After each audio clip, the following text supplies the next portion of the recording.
السلام علیکم سر. وعلیکم السلام. سر کیا بنا؟ ایک منٹ تھوڑی ٹاپ ہو گئے ہیں جی، اپنا آرگومنٹس ہو گئے ہیں، ویٹ فار آرڈر ہے اور 3 بجے تک جج صاحب نے کام آرڈر سنائیں گے. جی. اور سب سے مین کوشچن یہ تھا کہ کیا آر او کے پاس کانسٹیٹیوشن کے 62(1) کی پارز ہیں؟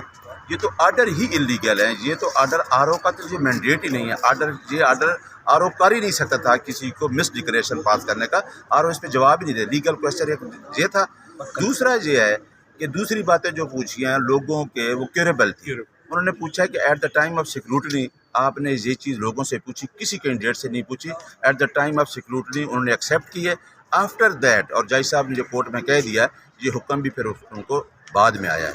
30 تاریخ کو انہوں نے دوبارہ چیزیں رکھ کے جن لوگوں کے انہیں ڈکلائن کرنے تھے، ریجیکٹ کرنے تھے، انہوں نے ریجیکٹ کر دیا. اور انشاءاللہ ہمیں ہائی کورٹ سے امید ہے کہ 3 بجے اچھا آرڈر آئے گا، کیونکہ آزاد عدلیہ ہے. آزاد عدلیہ کا آرڈر اسی طرح آنا چاہیے جس طریقے سے ہم پہلے کہتے تھے. ہم نے سپریم کورٹ میں جب ہم نے ہائی کورٹ میں پٹیشن دائر کی، ہم نے یہ کبھی نہیں کہا تھا کہ 8 فروری کو الیکشن آگے جائے. ہمارا کوشچن یہ تھا کہ جن کے ہاتھ میں الیکشن دیے جا رہے ہیں وہ انفلوئنس ہوں گے. وہ deputy commissioner, additional deputy commissioner جو اپنے آپ کو اسٹیٹ کا ملازم نہیں سمجھتے.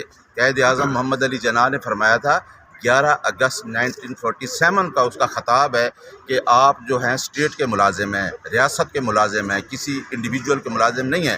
تو یہ تو سامنے نظر آ رہا ہے کہ لنڈن پلان کو امپلیمنٹ کرنے کے لیے آر او نے جو کیا ہے یہ صرف اور صرف ایک آدمی کے لیے الیکشن کیا جا رہا ہے. اگر اس طرح الیکشن کرانا ہے تو پھر کینڈیڈیٹس کا آنے کی ضرورت کیا ہے؟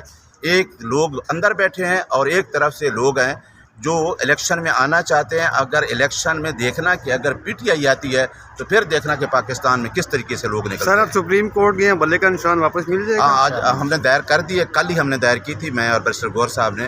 آج ہمیں امید ہے کہ وہ، کیونکہ ہم سن رہے تھے کہ شاید لارجر بینچ بن جائے. ہمیں کیوں نہیں ملنا چاہیے؟ بلے کے نشان سے پہلے بھی ہم الیکشن لڑ چکے ہیں، ہمارا رائٹ ہے. ہم نے انٹرا پارٹی الیکشن میں as chief commissioner P T I میں نے الیکشن کرایا ہے اور اس کے تمام کاغذات اکارڈنگ ٹو کانسٹیٹیوشن اور اکارڈنگ ٹو رولز ہم نے سبمٹ کرایا. لیکن آپ کو پتہ ہے کہ جس طریقے سے ایک آدمی کو اس سسٹم سے مائنس کرنے کے لیے کیا جا رہا ہے وہ آخر تک یہ ہے کہ بلہ چھیننا چاہتے ہیں. کچھ بھی ہو جائے پی ٹی آئی الیکشن میں آ رہی ہے اور الیکشن سے کوئی بائی کارڈ نہیں ہو رہا. ہم جمہوری لوگ ہیں، جمہوریت کا حصہ ہیں اور اس جمہوری پروسیس میں رہیں گے انشاءاللہ.